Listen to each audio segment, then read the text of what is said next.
So over on that side navigation area, there was a list of groups. You can get in there and you can find groups based on the industry you're in, based on the location you're at. These are all the groups I'm a member of. And so I really recommend joining groups because one, it's going to help grow your network and give you an opportunity to connect with more people. If you're not a member of a group, you're going to have a really hard time expanding your network. So if I went to Troy's profile, another way that I could have connected with him is I could have just clicked add Troy to your network, and it would have said, how do you know Troy? Well, I don't.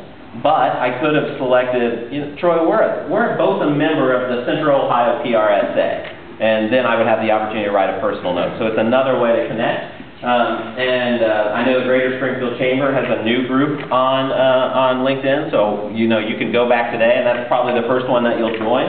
And groups are great. Here's a screen capture of the Greater Springfield Chamber group, and so there's a lot that'll go on here. There's going to be different discussions. You can, as a member, usually depending on what the administrator of that group has set up, you can post a question, a recommendation to that group. So here David posted just a discount that a chamber member is offering. This person here asked a question, and then I think somebody responded. You see there's two comments, so it was a conversation that's going back. You can ask advice.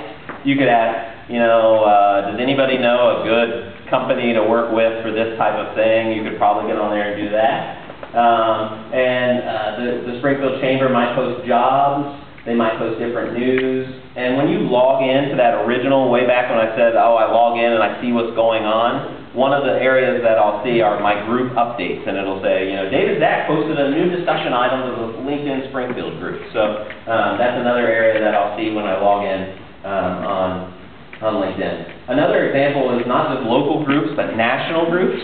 So Healthcare Communication and Marketing Association, I might join that and try to kind of skim for leads. And also, let's say I wanted to position myself as a leader in healthcare marketing. You can see people are doing that here. Marketing in a bad economy, here's a few tips.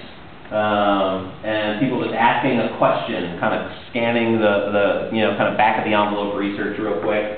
10 ways to be linked in your job interview, liked in your job interview. And so people are doing all kinds of different things to kind of set themselves apart.